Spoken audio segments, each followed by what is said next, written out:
Morning, Cindy and Chris. The rain and wind that we're seeing right now is only a taste of what's to come from Harvey in the hours ahead. Tropical storm force winds are expected in this region around noon, and conditions will only worsen from then.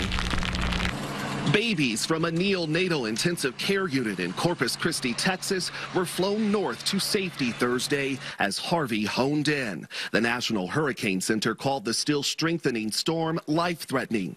It is expected to bring perilous wind, historic flooding, and destructive storm surge along the Texas Gulf Coast. We expect as much as 6 to 12 feet rise of water. As if Harvey making landfall here isn't enough, weather models show the storm stalling out and staying here in southeast Texas for several days, dumping as much as 35 inches of rain on some areas. As it works its way back down to the southeast, possibly out over the open water, we could be seeing maybe a re-strengthening going into Tuesday.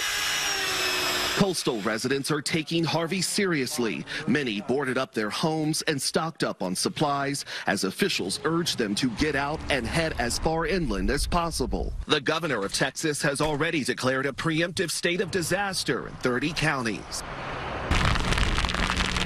Now, because of all the flooding that is expected here, officials have warned that some areas might not be accessible for several weeks. Chris and Cindy, officials have also told people here in this region that they could be without power for just as long.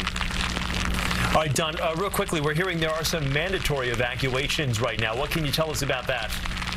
Yeah, a county just north of Corpus Christi, there is a mandatory evacuation order in place there for about 60,000 people. But here in the city of Corpus Christi, the mayor has held off on calling for a mandatory evacuation. But he has warned folks that have decided to stay put here that at some point during the storm, he's going to have to call off any other rescue operations that may need to take place. And Don, real quickly, how the intensity of what you're feeling right there, how much has it picked up in the last few moments? I'd say certainly this is some of the strongest winds and the rain that we've been experiencing this morning. Some of the outer bands from Harvey are finally hitting the Texas coast. But you have to remember, this rain is only a preview. I mean, it's going to be raining for several days here. Again, up to 35 inches of rain possible in some places. All right, Don, thanks so much. Don Champion for us in Corpus Christi, Texas.